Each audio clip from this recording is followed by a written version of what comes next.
Hello, everybody. Hello, hello. My name is Camden Long. Welcome to the live stream about online English teaching, where I give you helpful advice, tips, and things that you can apply in the lesson and also outside the lesson to be a more successful online English teacher, because that is the name of the game. So, I'm going to give you 10 easy steps that you can follow. And just really quick, I want to say thank you to everybody out there in the last live stream, from the comment section, the questions. And I also want to say really quickly, a long time ago when I was down and out and I didn't have anything, and I asked you guys for your help, and I had so many amazing people willing to support me in a moment of time when I had nothing. So thank you so much to everybody out there.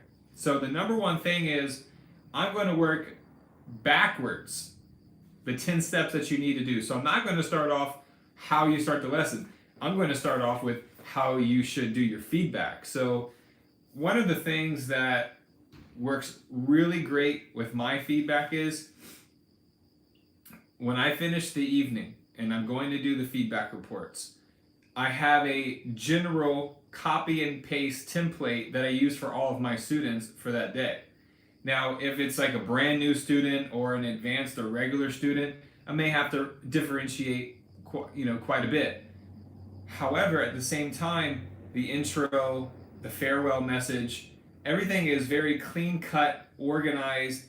An intro sentence with 2 or 3 emojis, and then something about the lesson, and then another paragraph about what to do in the next lesson, which I always encourage my students to bring a book, to bring a toy, to bring something into the next lesson that is going to generate some conversation, some questions, complete answers, and things like that. Okay?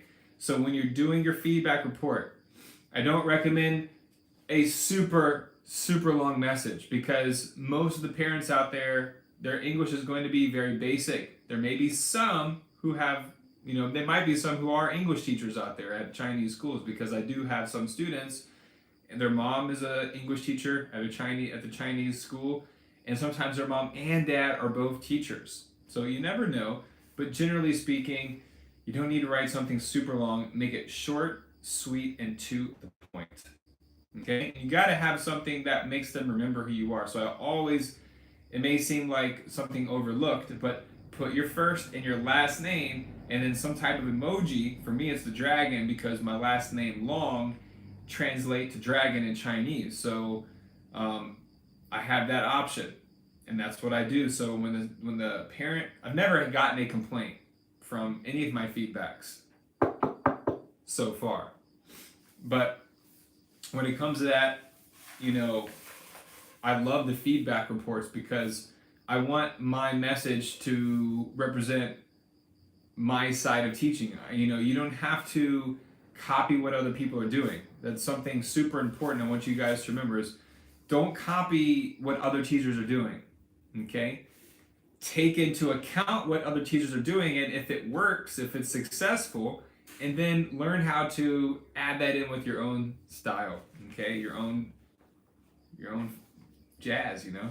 Number 2 is your goodbye and your farewell. So how are you going to end the lesson? How are you going to say goodbye? This is always a bit different, but it is, for the most part, all the same. Okay? So around that 23-minute mark, there might be some cases where you lose track of time, and the conversation, the lesson's going so well, and you're like, oh my gosh, it's 26 minutes, I gotta go. But you need to have control of the time in the lesson. So around that 23-minute mark, I'm going to start looking, how many more slides do we have? Are we going to be wrapping it up pretty soon? Now I can go to the final see you next time slide. I can do that a minute before. I can do it 30 seconds before. But generally, you don't want to do it on the 22 or the 23. But if you finish the lesson super early, you can't deny when a student knows what they're doing in each slide and they finish within 8 or 9 minutes. It can happen, and that's why it's super important to have backup questions and material and photos that can help the student to keep interested in the lesson, to hold the interest in the lesson. So how do you say goodbye? How do you do your farewell? So, um, you know, it doesn't have to be rocket science. Basically, you get to the last screen. You say something. It's got to come from the heart, and I do it so often that it just comes so naturally to me. So I don't even have to think twice about it. But when I'm finishing it up, and I say, "You did a great job today," something very basic, but also because maybe the student doesn't understand. You did great in your pronunciation, then your comprehension is going to improve, and then the student's going to get lost or bored and have no idea what you're talking about. So something like, "You did a great job today, nice to meet you," if they're a new student. Sometimes they understand "good to see you again," not a lot, but some of them do understand "good to see you again." And then of course, you want to scroll down. Usually there's like a place where you can put the teacher's photo and then the student's photo as a way to interact with them differently. The new slides have that. It's really cool and engaging. And at the same time, you always want to try to remember to say something like, "In the next lesson, show me one of the books you like." Okay, show me a book that you have. Show me your English book. So those are great ways to show them that you really care. You're already thinking about the next lesson and what they can do to improve. So when you're saying goodbye, try your best to get them to understand that I want to see something in the next lesson. Okay, don't forget to do your homework. Have a great night. Have a good morning. See you next time. Something like that. Yeah, you're welcome, John. It's the more you do it, you'll find what works for you. And that's what I'm just up here trying to tell everybody is when you have, over 5,000 hours teaching, that's my profile at the moment, but I have more because that's just on Palfish, but not counting all the hours that I did before, So you've got to find somebody. Some people may have this elaborate exiting out of the lesson, and some people might have a really calm, relaxed. I'm somewhere in the middle. It always depends on where your student is at. But you got to have the student, and you don't want to act desperate either, You don't want to act desperate. Parents can smell desperation. I've been there too, so I'm not a hypocrite. Number 3 is the homework book, as I just mentioned. So the first one is your feedback. If you didn't catch that, go back a few minutes in the live stream and listen to what I said about the feedback, okay? Number 2, goodbye and farewell, and the 3 things that you could say. See you next time. Great job today. Have a good night. Have a good night. See you next time. You don't have to put on a different type of face. That's what I also want to stress really quickly is, yes, be super exuberant. Yes, you might have to exaggerate things at times, and you may have to show some extra amount of energy when you might be tired. But at the same time, with all that into consideration, you have to be yourself when you're in the lesson, because if you are this like extremely exaggerated, extremely, like just out of control happiness, like good job, oh my, like there's no way you can keep that up for years to come and 18 lessons in a row. If you can, please message me. And I'm not trying to deter, because people will criticize and run and talk to people from these videos that I make. So don't try to take that and say, "Oh, Camden said we don't need to be excited about the lesson." I'm not saying that. What I'm saying is you don't want to be someone that you can't be for a long time, right? Remember that. Be yourself in the lesson. Everybody has their own style and their own energy. And it's important to recognize what works best for you and for your students, okay?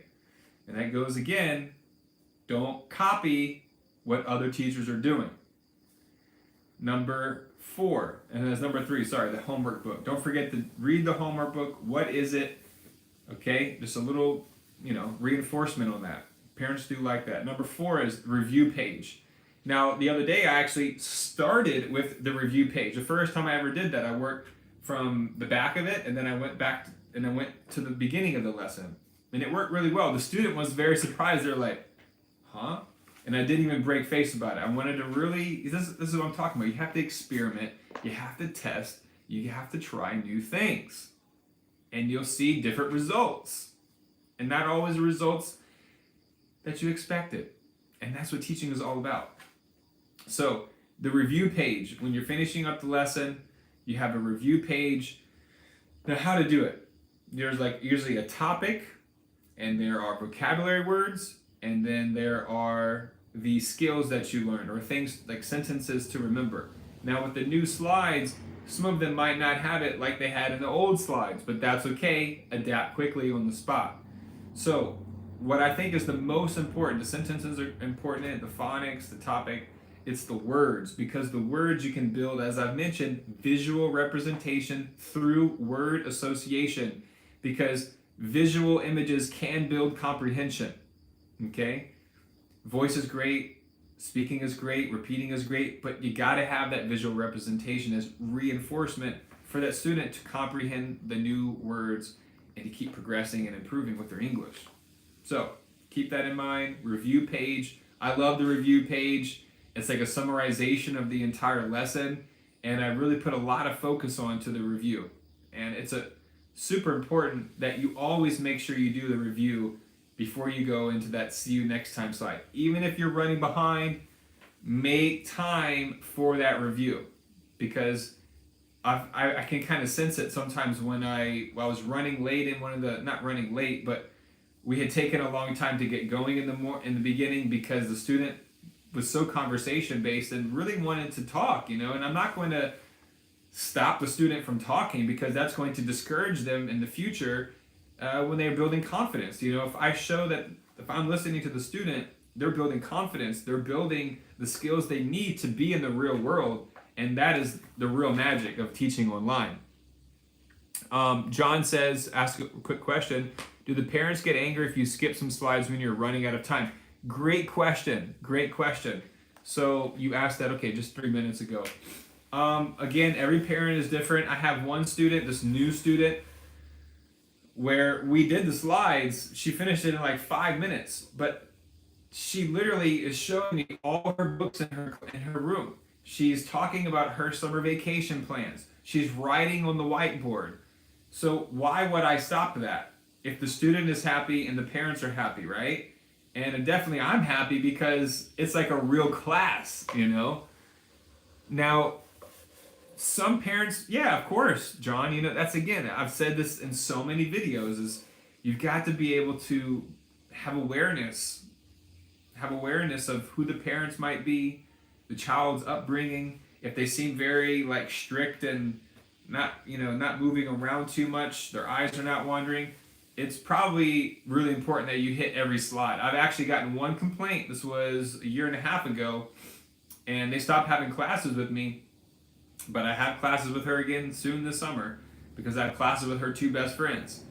And the mom or the girl, I'm not sure who, because I've never saw the parents in the background, never heard anyone whispering. It seemed like the student was, with just me, in her room having the lesson. So I got a message one day from administration and saying that, you were skipping slides. Please make sure you go over every single slide. The parent was not so happy. And then, of course, I'm going through every slide. Now, John, there's some times where, if you have to learn how to give and take each slide, okay? You need to have preparation. You need to understand how many slides there are before, and their songs. Is this one going to take longer than the others? But you should always be aware of the time. You should always be aware of what the slides are looking like. So, the answer to your question is yes. Parents can get angry. They do have the right to complain because you're not complying with the lesson. You're not going through the slides. But then there's some parents who, if you are short on time and you go over a slide, something. But as long as you hit that review that shows them, okay, the lesson is finished. Let's look back at everything that we did. Okay, guys and gals? Eric, what's up? I hope you're having a great day. And Jeffrey, how much Mandarin do you use with your students on Palfish? Is it expected? It's not expected. Sometimes they have a special message for the teacher. No Chinese in class. Please speak English outside of the slides. And then I have some new students where they didn't speak any Chinese the whole lesson. And when I said, see you next time, have a good night, he said, 再见, so he said, see you later in Chinese. And of course, I understood that. So again, some students will think it's funny. Some students won't understand your Chinese. Some students might like it.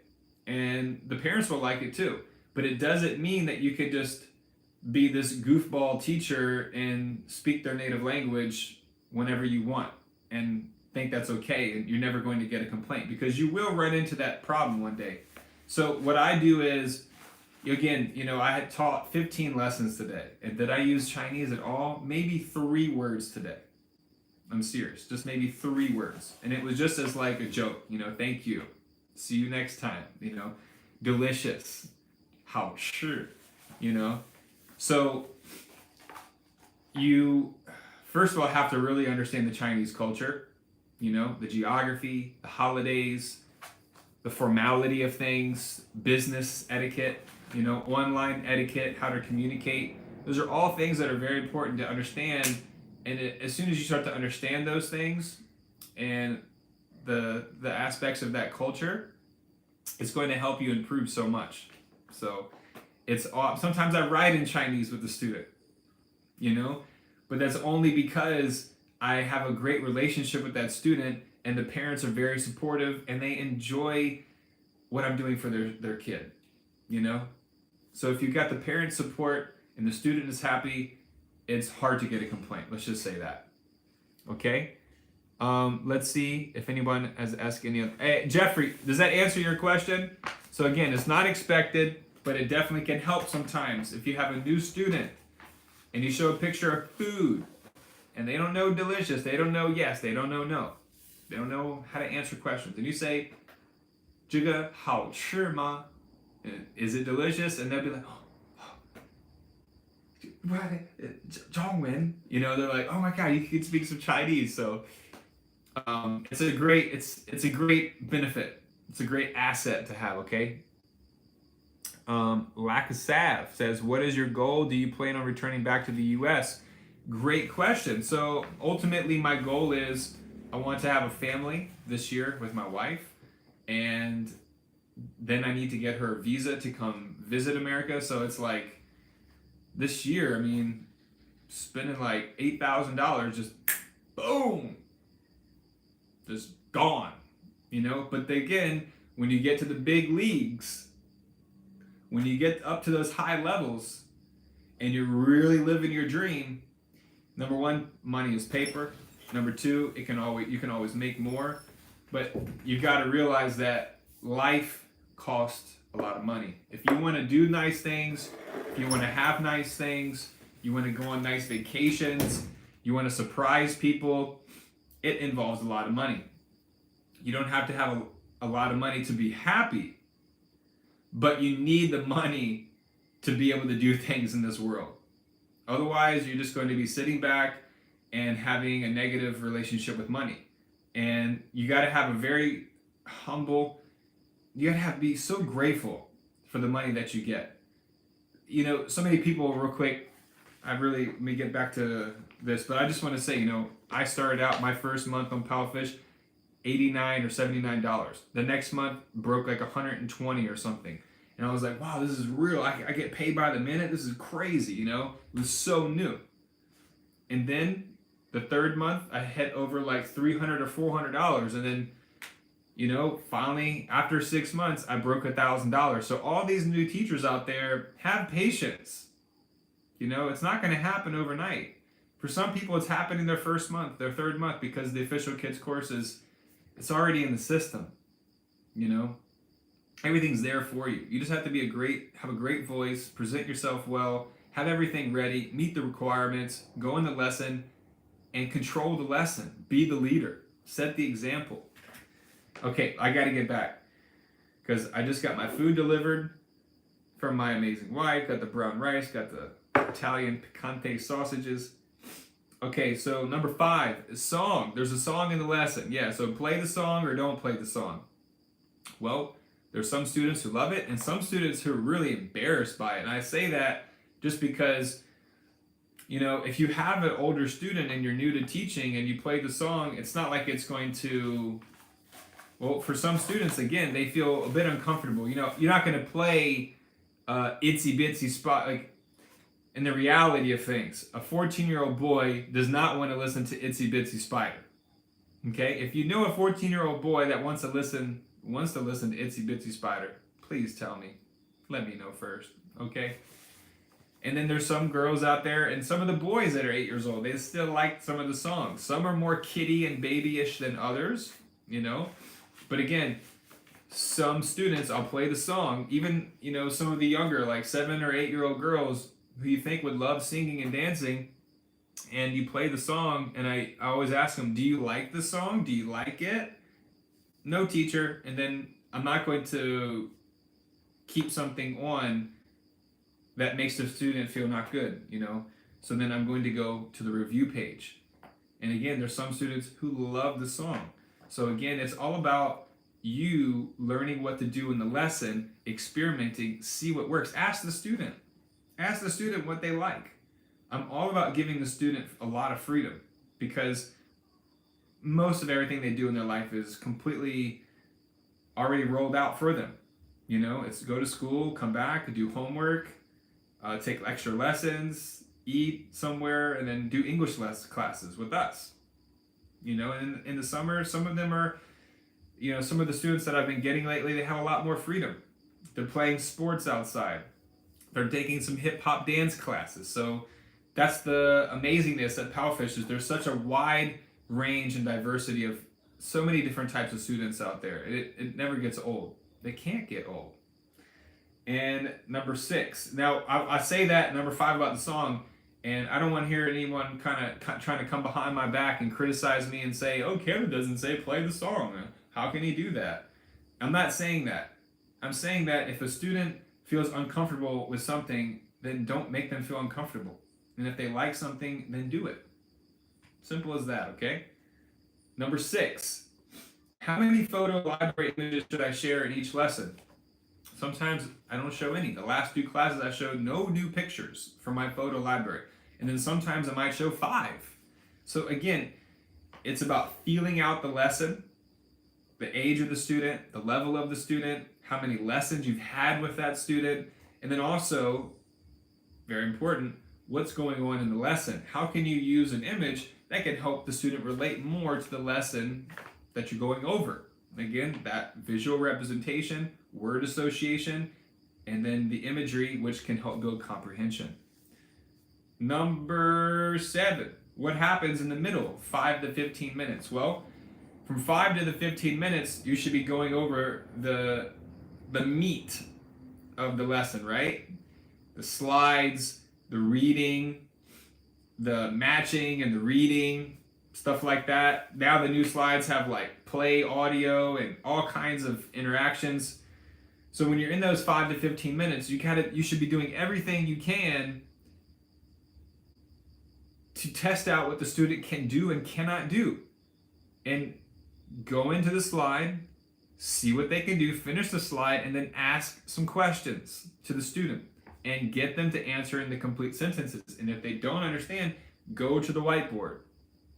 Now, some students may not understand anything, like how to use whiteboard, how to write. That's okay. Sometimes a parent can help out, and it is helpful. And then sometimes, you just have to keep moving on. You got to be creative on the spot. If you got to draw a face to get the kids smiling and to get them their attention back on, if they feel frustrated, then that's what you got to do. So there's so many solutions that you can do out there. But during that 5 to the 15 minutes, finding out as much as you can about that student, what they're capable of, and where they need to improve. Okay, and then take a mental note. Next, number 8. What about the intro? How to start. for new students, advanced students, and the pitfalls to avoid. The pitfall to avoid with regular students is giving them too much freedom in the lesson to, talk about what they want. You're still the teacher. You can have it's 25 minutes. You have all the time in the world to ask them questions and let them have fun and enjoy something. But you still needed to lead that class. And I realized that when I've let two of my regular students, these two boys, have too much freedom, they take advantage of it, and then I have to get them the back, and I'm like, what happened to your reading, So avoid that pitfall. The intro. Introduce yourself. Write your name on the whiteboard for new students. Get them to write their name on the whiteboard if they can. It's a great way to start the lesson, the intro.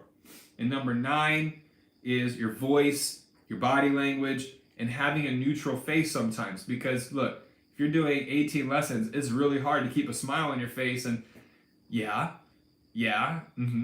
job, okay, yeah, great. It's not easy to do that for 9 hours, okay, all day, and especially when you're doing it every day. So you have to learn also to have a neutral face, like a poker face, because,